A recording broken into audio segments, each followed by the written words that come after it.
الله فضلا كبيرا. أما بعد فأعوذ بالله من الشيطان الرجيم. بسم الله الرحمن الرحيم. لقد من الله على المؤمنين إذ بعث فيهم رسولا من أنفسهم يتلو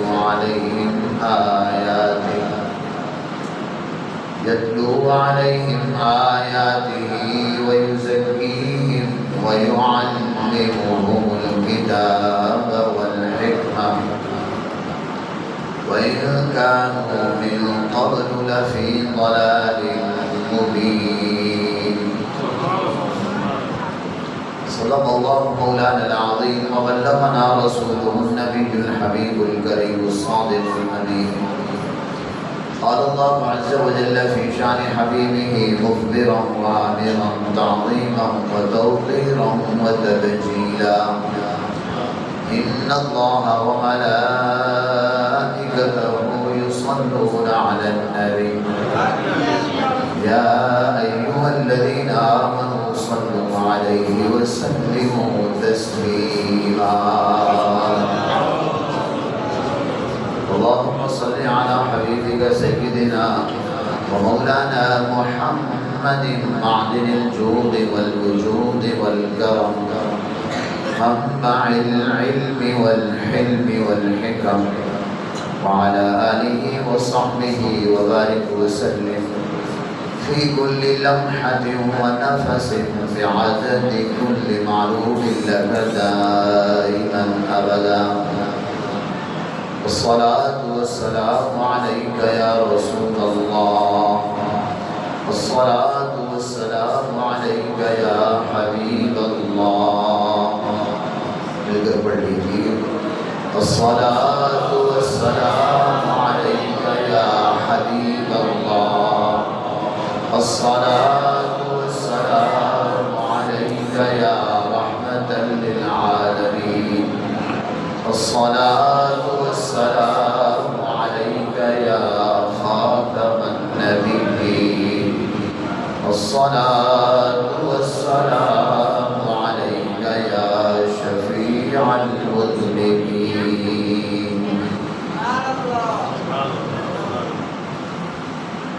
بعد الحمد والصلاة علماء جی وفان ائمہ خطباء مساجد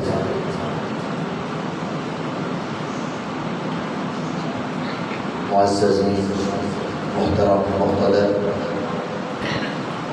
حاضرین سامعین کرام، بالخصوص مجاہد اہل سنت حضرت مولانا Muhammad Farid Qadri duty general secretary جمیع علماء پاکستان کراچی ڈویژن، مسجد اعظم کے خطیب و امام حاضر جلیل الحافظ القاری حضرت علامہ مولانا محمد زاہد عظیم چشتی صاحب،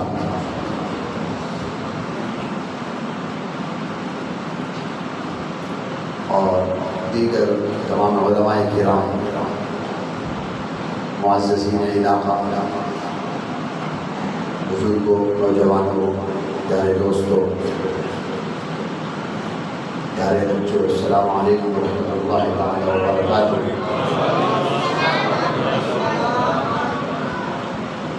جیسا کہ آپ نے اعلانات سماعت فرمائے،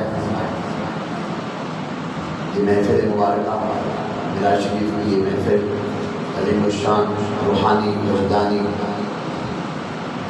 بابرکت محفل پیارے آقا صلی اللہ علیہ وسلم کی دنیا میں جلوہ گری، آپ کی تشریف آوری اور آپ کی آمد، ویسے تو ہر سال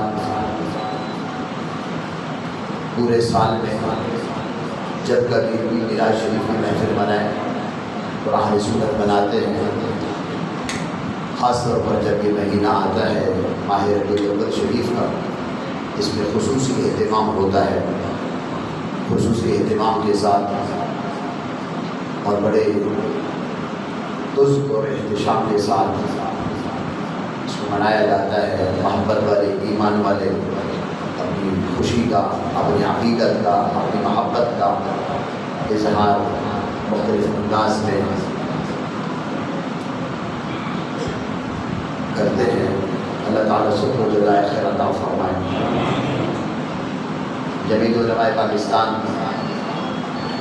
کراچی ڈویژن کے زیر اہتمام اور انجمن تحفظ مقام مصطفیٰ صلی اللہ علیہ وسلم کے زیر اہتمام یہ تمام محافل کا اہتمام کیا جاتا ہے۔ مولانا زاہد علی چشتی صاحب نے جب مجھ سے وقت لیا یہاں آنے کے لیے تو میں نے معذرت کی، میں نے کہا سفر کافی ہے اور آپ ماشاء اللہ فاضل ہیں، آپ بیان کریں، میرے استادی ہم کو بیان کرتے رہتے ہیں، آپ سال میں ایک دفعہ تشریف لاتے ہیں رونق ہو جاتی ہے۔ تو میں نے وعدہ کر دیا تھا، طبیعت اگرچہ ناساز ہے اور موسم کے حوالے سے چل رہا ہے نزلہ زکام، وعدہ کر لیا تھا، اس لیے وعدے پورا کرنے کے لیے حاضر ہو۔ آپ کی محبت ہے، آپ کی عقیدت ہے، اپنے دین کے اوقات میں سے مولانا غلام فرید قادری صاحب اور دیگر ان کے رفقا تمام تشریف لائے، علماء بھی ائمہ خطبہ تشریف لائے۔ اللہ تعالیٰ ہم سب کی حاضری کو قبول فرمائے۔ اللہ کا شکر ہے، کرم ہے، اپنے گھر میں مل بیٹھنے کی توفیق عطا فرمائے، یہ اس کی توفیق ہے۔ مسجد اللہ کا گھر ہے، جنت کے باغوں میں سے باغ ہے۔ دنیا کے اندر مسجد جنت کے باغات میں سے باغ ہے۔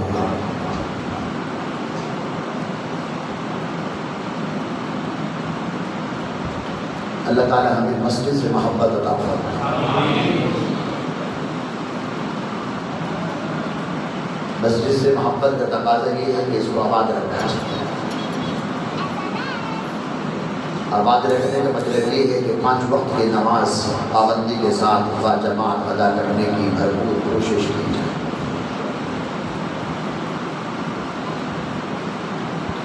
اور جو لوگ مسجد کا انتظام سنبھالتے ہیں اللہ تعالیٰ ان کو بھی برکت عطا فرمائے۔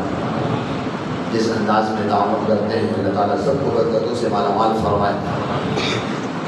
روح رواں تمام معاملات کے ظاہر ہے مولانا محمد فرید قادری صاحب ہیں، آپ سب جانتے ہیں، بخوبی واقف ہیں، مجاہد ہیں۔ اللہ تعالیٰ ان کی عمر میں بھی برکت عطا فرمائے اور مسجد حاضہ کے پیش امام صاحب مولانا زاہد عزیز صاحب کی عمر میں اللہ تعالیٰ برکت عطا فرمائے اور جتنی بھی علماء تشریف لائیں اللہ تعالیٰ سب کے علم میں، عمل میں، فضل میں برکت عطا فرمائے۔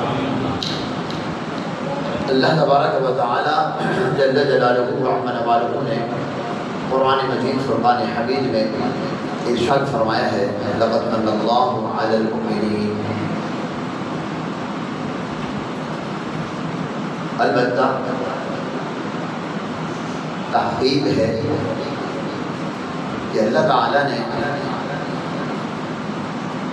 ایمان والوں پر احسان فرمایا ہے۔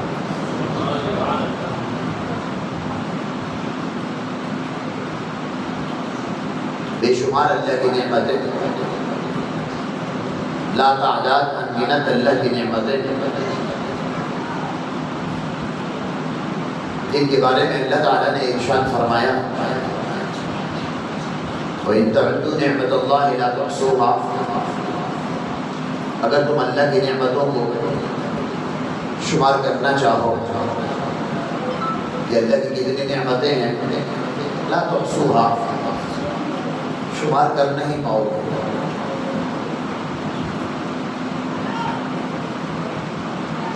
اللہ تعالیٰ بہت کریم ہے، بہت مہربان ہے اپنے بندوں پر، بے شمار نعمتوں سے مالا مال فرمایا نعمت عطا فرمانے کے بعد اللہ تعالیٰ نے کسی نعمت پر احسان نہیں جتایا، کسی نعمت پر احسان نہیں جتایا کہ ہاں میں نے تمہیں زندگی دی تو میرا احسان ہے، تمہیں انسان بنایا تو میرا احسان ہے، تمہیں حسین و جمیل بنایا میرا احسان ہے،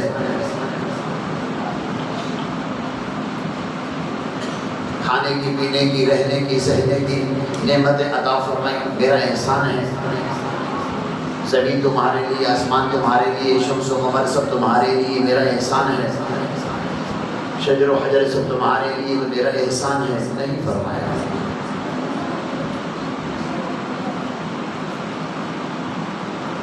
اگر احسان جتایا ہے تو صرف اور صرف ایک ہی نعمت پر احسان جتایا ہے۔ اگرچہ ہر نعمت پر اللہ کا ہم پر احسان ہے، ہم بندے ہیں، محتاج ہیں، وہ غنی ہے، ہم فقیر ہیں، وہ غنی ہے، ہر چیز کی ہم محتاج ہیں، وہ غنی ہے، اس کو کسی چیز کی ضرورت نہیں ہے، وہ بے پرواہ ہے۔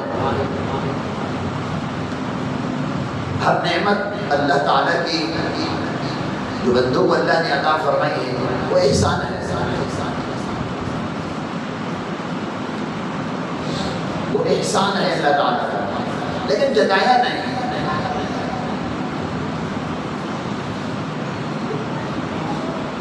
اگر جتایا ہے تو صرف ایک نعمت پہ اللہ نے احسان جتایا ہے، وہ نعمت عظمیٰ، نعمت کبریٰ، اس ایک نعمت پہ اللہ نے احسان جتایا ہے، وہ ذات پاک محمد الرسول اللہ احمد مجتبیٰ علیہ تحیت والثناء کی ذات بابرکت ہے، پیارے آقا صلی اللہ علیہ وسلم کی ذات بابرکت ہے، ان کی تشریف آوری ہے، ان کی بعثت ہے۔ اللہ نے جب فرمایا لقد من اللہ علی المؤمنین، ایمان والوں پر اللہ نے احسان فرمایا، کب اذ بعث فیہم رسولا، جب ان میں عظمت والے رسول کو بھیج دیا، عظمت والے رسول کو بھیج دیا۔ وہ کتنے عظیم رسول ہیں، نبی ہیں، اللہ کے محبوب ہیں، جن کی بعثت، جن کی آمد، جن کی تشریف آوری اللہ کی اتنی عظیم نعمت ہے، کائنات میں اس نعمت سے بڑھ کر کوئی بڑی نعمت نہیں ہے۔ اللہ تعالیٰ نے اس نعمت پر احسان جتایا، یہ معمولی نعمت نہیں ہے، میرے محبوب کی بعثت، ان کی آمد، ان کی تشریف آوری، یہ عظیم نعمت ہے، پوری کائنات پر نعمت ہے، تمام مخلوق پر اللہ کی یہ نعمت ہے اور اللہ کا یہ احسان ہے۔ لیکن اللہ تعالیٰ نے ایمان والوں کا نام لیا ہے، یہ نہیں فرمایا لقد من اللہ علی المؤمنین، یہ فرمایا ہے، یہ نہیں فرمایا لقد من اللہ علی العالمین۔ جہان والوں پر احسان ہے، یہ تمام انسانوں پر احسان ہے، نہیں، ایمان والوں کا نام لیا۔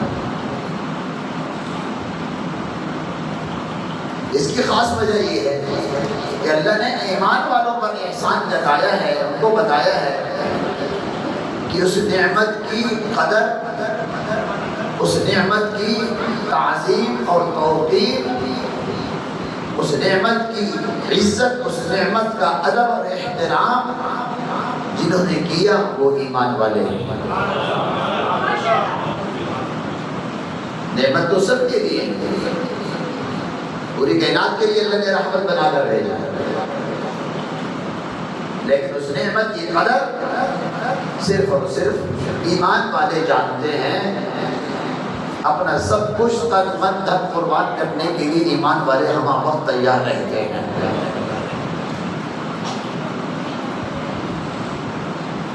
تو ایمان جو ہے یہ اللہ کی بہت بڑی نعمت ہے۔ اچھا، اللہ تعالیٰ نے یہ بھی نہیں فرمایا کہ احسان عطا فرمایا، احسان ایمان عطا فرمایا ہے تم پر احسان کیا ہے، یہ نہیں فرمایا۔ بس اللہ تعالیٰ نے ایک نعمت پر احسان جتا کر اپنی پوری نعمتوں کا احسان بیان فرمایا ہے۔ ایمان ملا تو کہاں سے ملا؟ در مصطفیٰ سے ملا، قرآن بھی وہی سے ملا، نظام بھی وہی سے ملا، اللہ کا عرفان و ایقان بھی وہی سے ملا۔ جو بھی نعمت ملی ہے کسی کو وہ در مصطفیٰ سے ملی ہے۔ جو مانتے ہیں جانتے ہیں وہ ایمان والے ہیں، جن کو اس نعمت کی قدر ہے۔ ہر نعمت اللہ کی ہے لیکن ملی کہاں سے ہے؟ در مصطفیٰ سے ملی ہے۔ اس لیے سیدی اعلیٰ حضرت امام اہل سنت مجدد دین و ملت عظیم المرتبت عظیم البرکت امام احمد رضا خان محدث بریلوی فاضل بریلوی نور اللہ مرقدہ الکریم ارشاد فرماتے ہیں، لا ورب العرش، جس کو جو ملا ان سے ملا، یعنی رب عرش کی قسم۔ کسی عظیم چیز کو بیان کرنے کے لیے قسم اٹھائی جاتی ہے، رب عرش کی قسم، جس کو جو ملا۔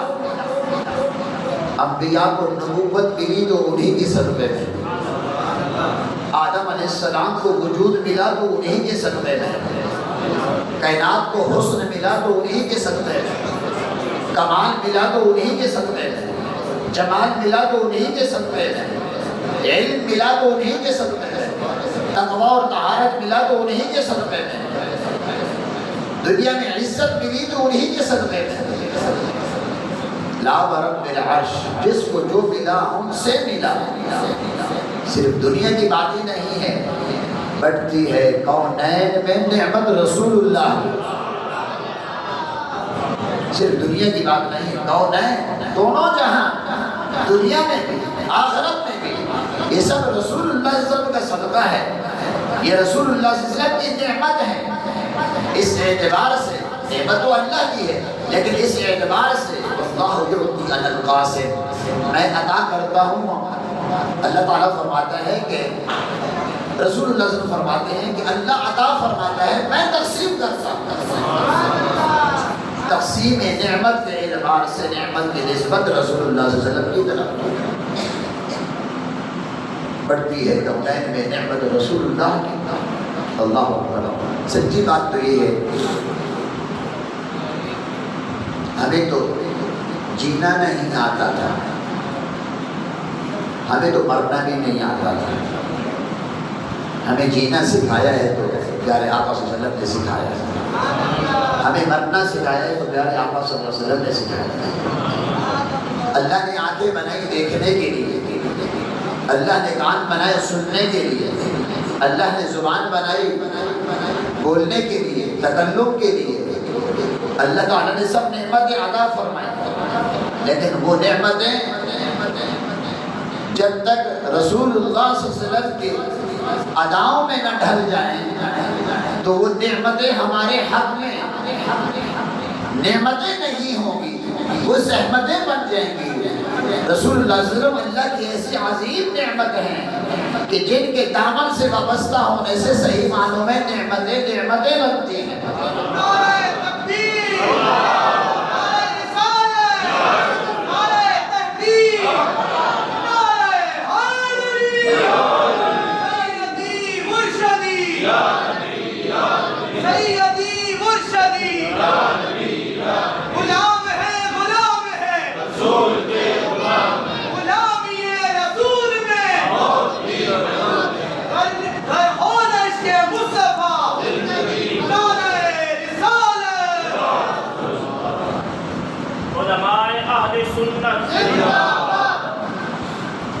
ہمیں تو بولنا نہیں آتا، ہمیں تو کھانا بھی نہیں آتا، بھوک لگتی ہے، کھانا کھانا ہے، کیسے کھانا ہے، کیا کھانا ہے، ہمیں تو پتہ ہی نہیں۔ یہ سب کچھ پیارے آقا صلی اللہ علیہ وسلم نے آ کر بتایا ہے۔ یہ نعمتیں من جانب اللہ، اس حیثیت میں تو نعمتیں ہیں، لیکن ان کو اگر غلط استعمال کر لیں گے، ان کے غلط استعمال کی وجہ سے وہ نعمتیں ہمارے حق میں زحمت بن جائیں گی۔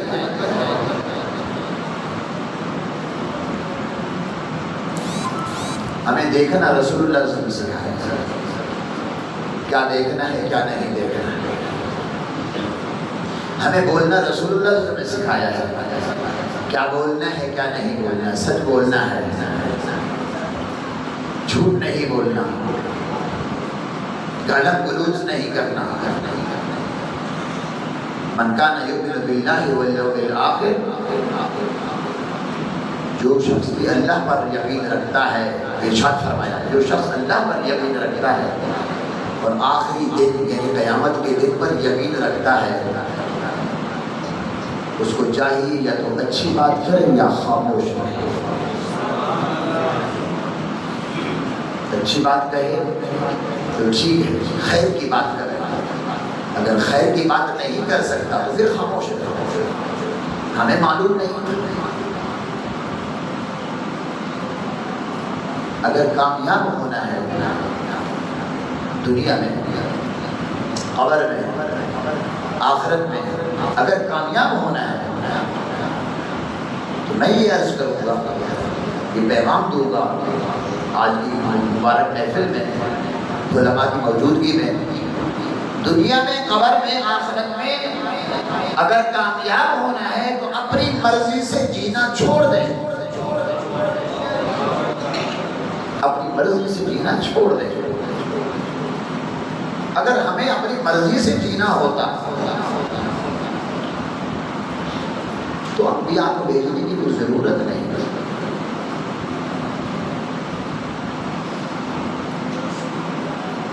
آج سب سے بڑا مسئلہ یہی ہے، ہر شخص اپنی مرضی سے جینا چاہتا ہے،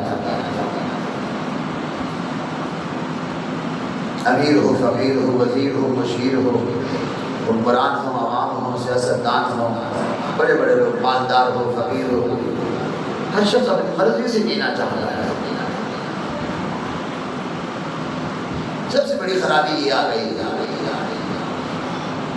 ایمان کا تقاضا ہم بھول گئے، ایمان باللہ کے تقاضوں کو بھلا دیا، ایمان بالرسول کے تقاضوں کو ہم نے بھلا دیا، قرآن پر ایمان کے تقاضوں کو ہم نے بس پشت ڈال دیا، آخرت کو بھلا دیا، قبر کو بھلا دیا،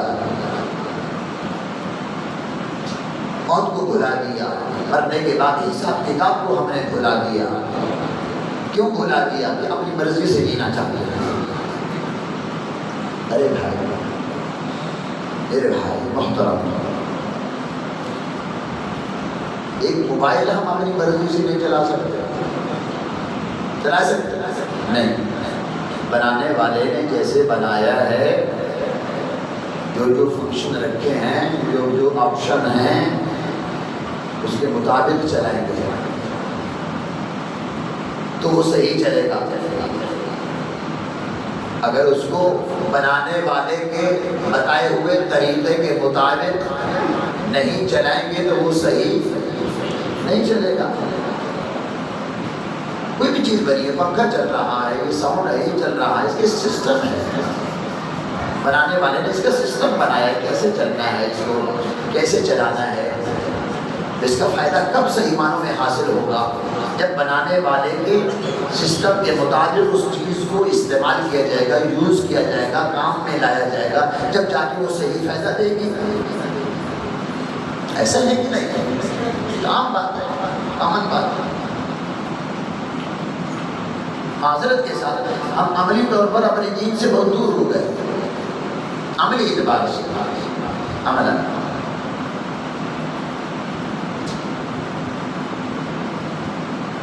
بنانے والے نے جیسے بنایا ہے وہی بتائے گا اس کو کیسے چلانا ہے۔ یہ بات ذہن میں بٹھا لیں اور فائدہ دے گا۔ صرف یہی نہیں بلکہ اللہ تعالیٰ نے کتاب بھی بھیجی ہے، وہ فیکٹری میں کوئی چیز بنتی ہے الیکٹرانک کی، موبائل ہی کو لے لیں، عام چیز ہے، آسانی سے بات سمجھ میں آ جائے گی، ساتھ میں کتابچہ بھی ہوتا ہے۔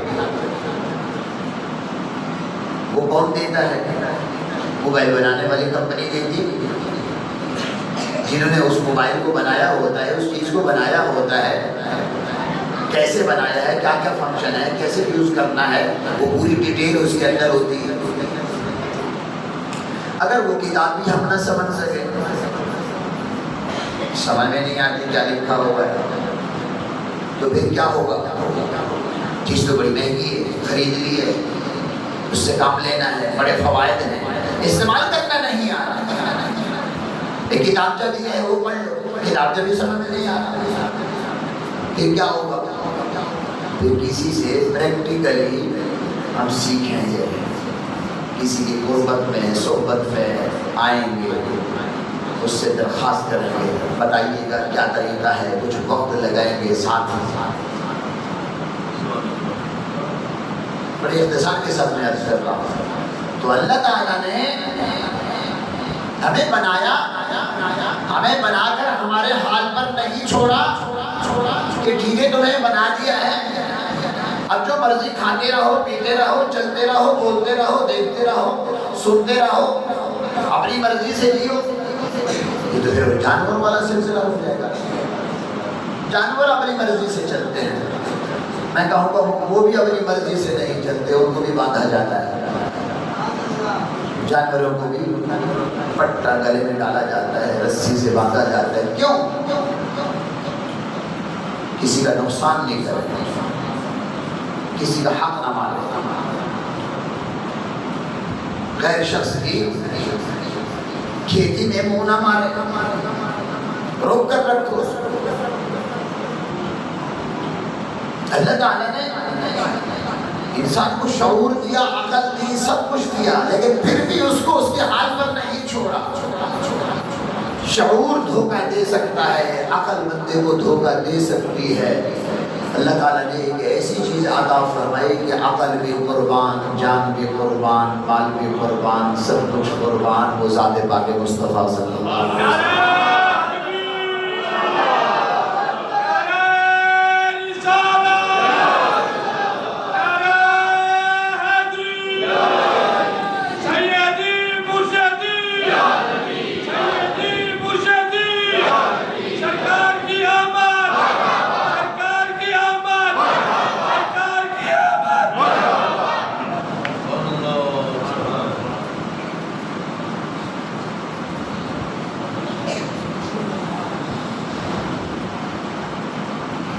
اپنی مرضی سے جینا چھوڑ دیں۔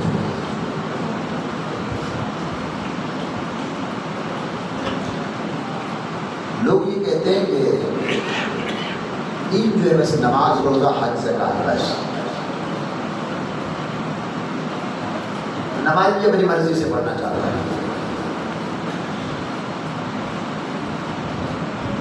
صحیح نماز بھی نہیں پڑھ رہے، عالم دین موجود ہے، مسئلہ پوچھ رہے ہیں، نہیں۔ ڈاکٹر کے پاس جاتے ہیں، وکیل کے پاس جاتے ہیں، دنیا کے معاملات کے لیے کس لیے ادھر لے جاتے ہیں، ان کی کھٹکھٹاتے ہیں، دین کے مسئلے میں عالم دین کے پاس کیوں نہیں آتے؟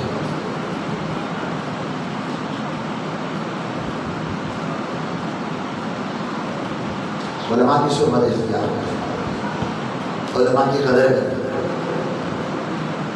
دین کے قریب اگر آنا ہے تو علماء کے قریب آنا پڑے گا۔ علماء سے دور ہوں گے تو دین سے دور ہوں گے۔ اللہ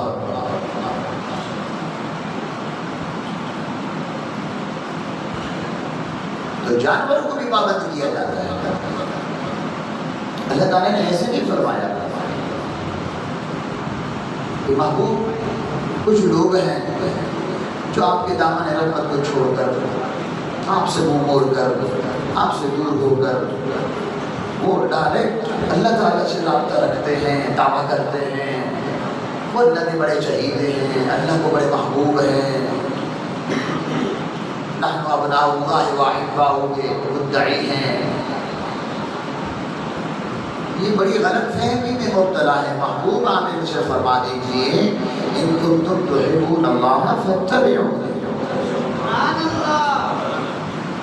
اے اللہ سے محبت کا دعویٰ کرنے والوں لوگوں،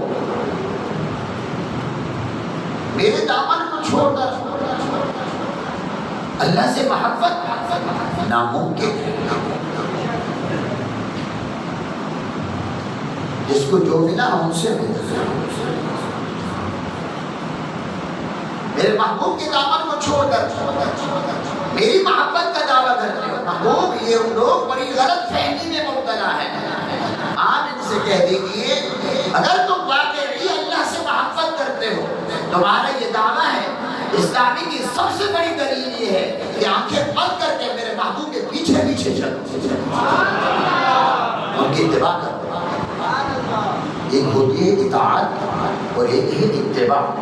اطاعت میں اتباع میں فرق ہے. اطاعت اللہ کی بھی ہے، اطاعت اللہ کے رسول کی بھی ہے. اتباع اللہ کے رسول اللہ کی نہیں ہے، اللہ کے رسول کی ہے. یہ فرق ہے. قرآن شریف میں پڑھتے ہیں علماء بیٹھے. اطاعت قل اطیعوا اللہ واطیعوا الرسول، اللہ کی اطاعت کرو، اللہ کے رسول کی اطاعت کرو. اطاعت کہتے ہیں آرڈر کو، آرڈر ماننا، حکم ماننا. ایسا کرو، کرنا ہے. ایسا مت کرو، نہیں کرنا. یہ اطاعت ہے. جیسے بڑے افسر کا حکم ماتحت لوگوں کو آرڈر آ گیا ہے، ڈی ایس پی کا آرڈر آ گیا ہے، ایس پی صاحب کا آرڈر ہے، وزیر اعلیٰ کا آرڈر ہے، نوٹیفیکیشن جاری ہو گیا ہے، آرڈر آ گیا ہے، حکم کی تعمیل کرنی ہے. یہ اطاعت ہے. اور اتباع عملی نمونہ ہے، اسوہ حسنہ ہے. اطاعت اللہ کی ہے، اللہ کے رسول کی ہے، اور اتباع صرف اور صرف اللہ کے رسول کی ہے. آنکھیں بند کر کے میرے محبوب کے پیچھے پیچھے چلو، اللہ کا عرفان اور ایقان تمہیں حاصل ہوگا. تمہاری زندگی کا مقصد تمہیں حاصل ہوگا، تمہاری تخلیق کا مقصد تمہیں حاصل ہوگا. اگر ایسا نہ ہوگا تو میں اپنے محبوب کو بھیجتا ہی کیوں؟ میں نے اپنے محبوب کو بھیجا ہے تو اسی لیے بھیجا ہے. ان کے پیچھے چلو، پوری زندگی ان کے پیچھے چلو، ان کی اتباع کرو، اپنی مرضی کو قربان کر دو، اپنی خواہشات کو قربان کر دو، اپنے جذبات کو قربان کر دو، ان کے قدموں پر نثار کر دو. جب جا کے تمہیں کامیابی حاصل ہوگی. اتباع صرف نماز نہیں، نماز بھی ہے، روزہ بھی ہے، حج بھی ہے، زکات بھی ہے، نظام حکومت بھی ہے، کاروبار بھی ہے. زندگی کا کوئی شعبہ میرے آقا صلی اللہ علیہ وسلم کی ذات اقدس جامعیت کی حامل ہے، جامع حیات ہے، تمام کمالات کی جامع ہے. جس کو جو چاہیے وہ رسول اللہ صلی اللہ علیہ وسلم کے اسوہ حسنہ کو اپنا. ان کو تو اللہ فاتبعونی، اپنی مرضی سے نہیں چلو، اللہ اس کے رسول کے احکامات کی پابندی کرو تو کامیابی ہوگی.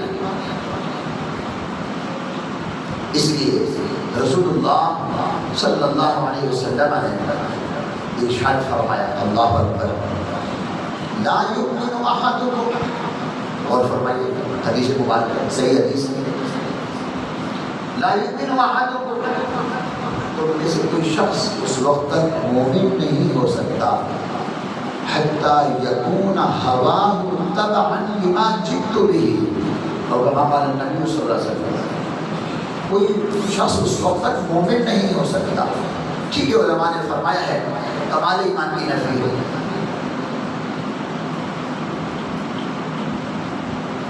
نفی کمال ہے، کمال نفی نہیں ہے.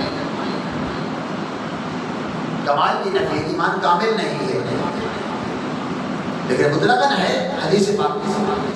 وہ تو علماء نے مفہوم بیان فرمایا. تو میں سے کوئی شخص اس وقت تک مومن نہیں ہو سکتا یہاں تک کہ اس کی تمام تر خواہشات اس چیز کے تابع نہ ہو جائیں جو میں لے کر آیا ہوں. تو نظام رسول اللہ صلی اللہ علیہ وسلم لے کر آئے ہیں، اپنے آپ کو اس نظام کے تابع کرو، خود بھی عمل کرو، اپنے گھر کا ماحول بھی ایسا بناؤ، اپنے بچوں کو بھی یہی تربیت کرو۔ اللہ جب جا کے صحیح معنوں میں ہمیں کامیابی حاصل ہوگی۔ اللہ پیارے آقا صلی اللہ علیہ وسلم نے امت کو پیغام دیا،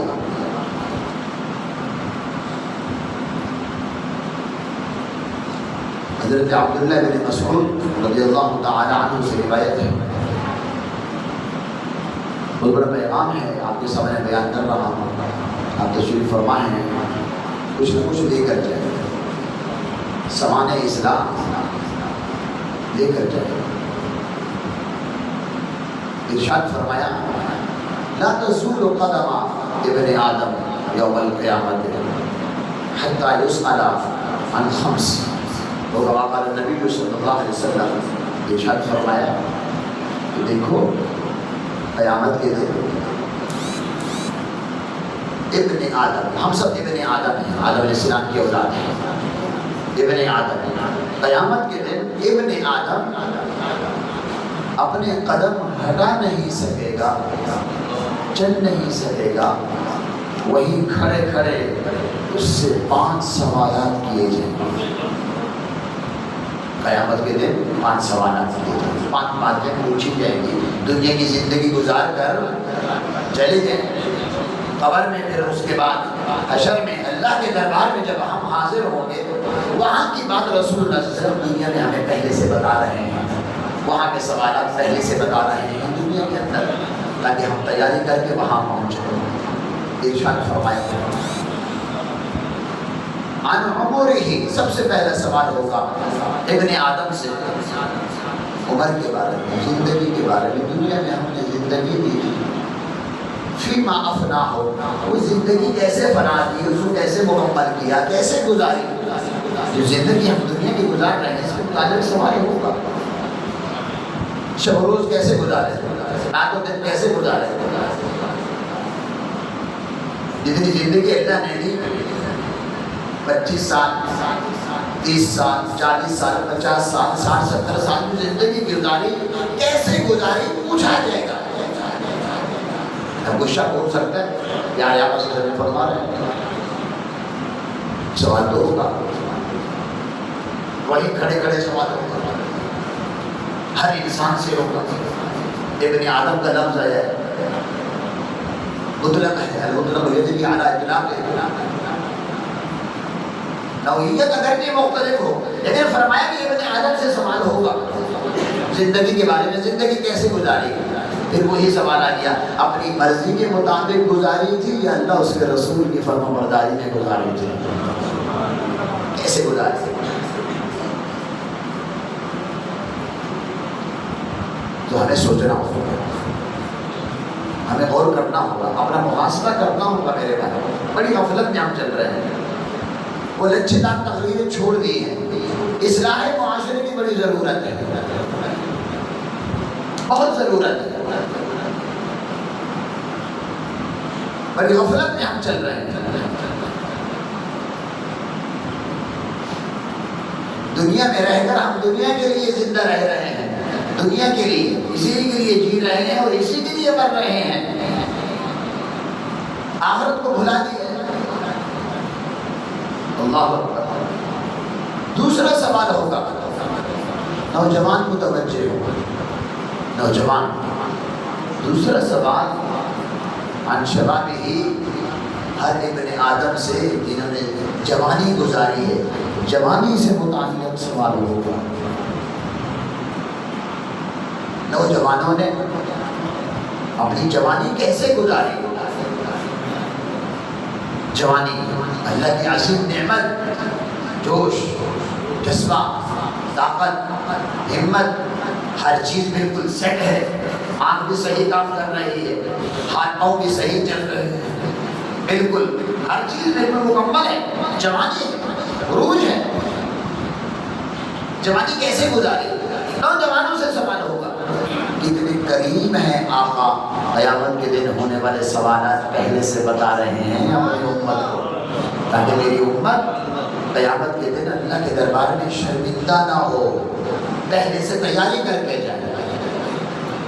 تو جوانوں کو چاہیے کہ دیکھیں وہ اپنی زندگی کیسے گزار رہے ہیں، رات بھر کس چیز میں مصروف رہتے ہیں، دن بھر کے کیا معاملات ہیں، کیسے تعلقات ہیں، حلال ہے حرام ہے گناہ ہے نیکی، اس میں فرق رکھنا چاہیے۔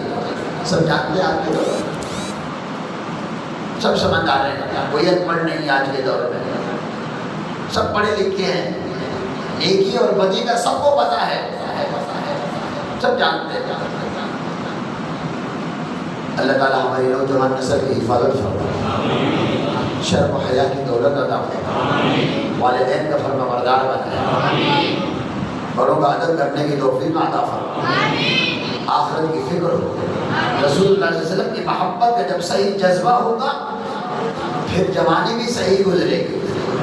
اللہ اکبر۔ اور تیسرا سوال ہوگا مالداروں سے متعلق، ابن آدم سے سوال ہوگا تیسرا مال سے متعلق، من این اکتسبہ، اے ابن آدم یہ جو مال جمع کیا تھا، بنگلے بنائے تھے، کوٹھیاں بنائی تھیں، زمینیں خریدی تھیں، جائیدادیں بنائی تھیں، یہ بتا یہ مال کمایا کہاں سے تھا؟ بڑا اہم سوال ہے، کہاں سے آیا؟ سود کا مال تھا، حرام کا مال تھا، رشوت کا تھا، چوری کا تھا، ڈاکے کا تھا، شراب بیچی تھی، دھتا کیا تھا، لوگوں کے پلاٹوں پہ قبضہ کیا تھا، ان کی زمینوں پہ قبضہ کیا تھا۔ قبضے کی بات ہے کوئی زمین پر، اللہ اکبر، پیارے آقا سے فرمایا کہ اگر ایک بالش کی زمین، دیکھیے ایک بالش کی زمین اگر کسی نے ناحق قبضہ کی، ناحق قبضہ، قیامت والے دن ساتوں زمینوں کا توق بنا کر اس کے گلے میں ڈالا جائے گا۔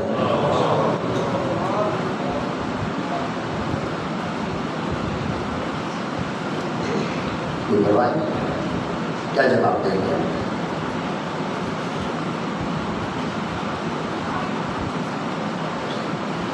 جو لوگ حلال و حرام میں تمیز نہیں کرتے، پیارے آقا صلی اللہ علیہ وسلم دنیا میں تشریف لائے، جیسے کہ میں نے بنیادی طور پر تمہید میں یہ کہا تھا، عرض کیا تھا، کہ گوش گزار کیا تھا کہ گمراہی سے بچانے کے لیے تشریف رہے، بھائی کاروں میں قبل لفظ ضلال مبین، میرے محبوب کی آمد سے قبل تم کھلی گمراہیوں میں تھے، جانوروں سے بدتر زندگی گزار رہے تھے، تمہیں حلال حرام کی تمیز نہیں تھی، یعنی آقا صلی اللہ علیہ وسلم تشریف لائے، حلال حرام کی تمیز بتائی، حرام سے بچنے کا حکم فرمایا، حلال کو صحیح طریقے سے حاصل کرنے کا حکم فرمایا۔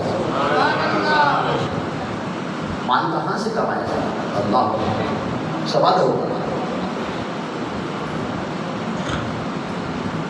اور ایسے ہی لوگ جو حلال اور حرام میں تمیز نہیں کرتے، میرے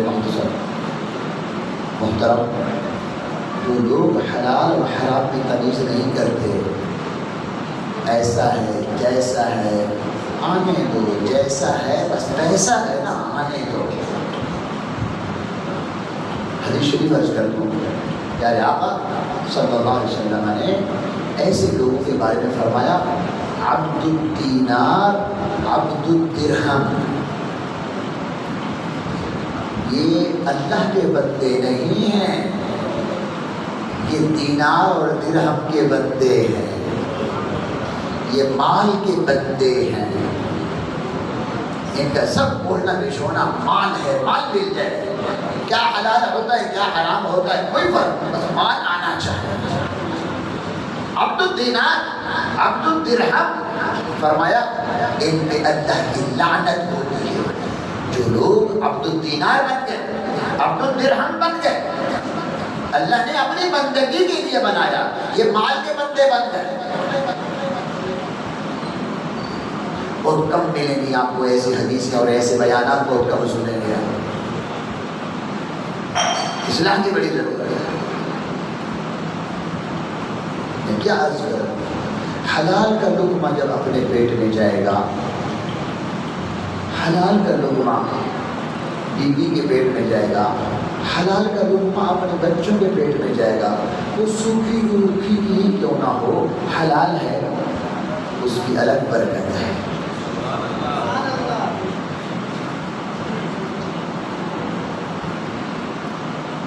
حلال کا لقمہ الگ سے اترے گا، پیٹ میں جائے گا، ہضم ہوگا، ہضم ہونے کے بعد خون بنے گا، وہی خون رگوں میں آئے گا، حلال لقمے کا حلال خون رگوں میں آئے گا، دین کی محبت ہوگی، نماز سے محبت ہوگی، بڑوں کا ادب ہوگا، آنکھوں میں شرم و حیا ہوگا، والدین کا جو ہے ادب کریگی اولاد، نماز کی پابند ہوگی، تقویٰ طہارت اختیار کرے گی، مسجد سے محبت ہوگی، نیکوں کی صحبت اختیار کرے گا، یہ حلال کی تاثیر ہے۔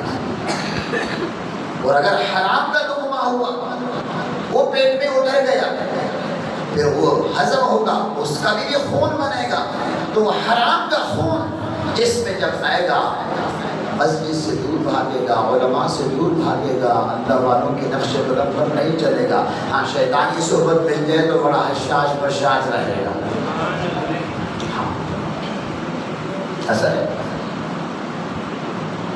پھر اسی خون سے نطفہ بنتا ہے، پھر وہی نطفہ منتقل ہوتا ہے، اسی نطفے سے اللہ نے اولاد بنائی ہے۔ اگر حرام کا لقمہ اولاد کو کھلایا ہے، حرام کھلایا ہے، پھر ایسی اولاد سے ادب اور احترام کی توقع نہیں رکھنا میرے بھائی، بنیادی غلط ڈال دی ہے۔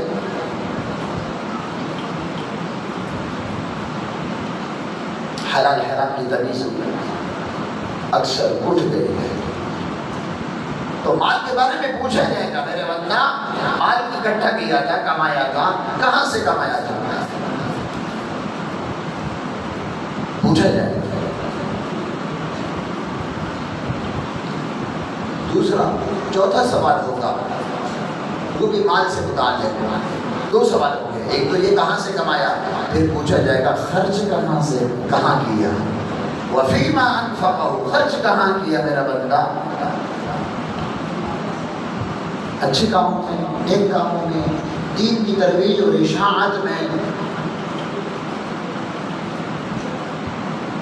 یتیم کی مدد کی، بیواؤں کی مدد کی، مساکین کی مدد کی، فقراء کی مدد کی، دین کے طالب علموں کی مدد کی، کس کی مدد کی، کہاں خرچ کیا، یہ شرابیں پی، یہ ناچ گانوں میں لگایا، بندہ ایسا کہاں خرچ کیا تھا، مال کہاں خرچ کیا تھا،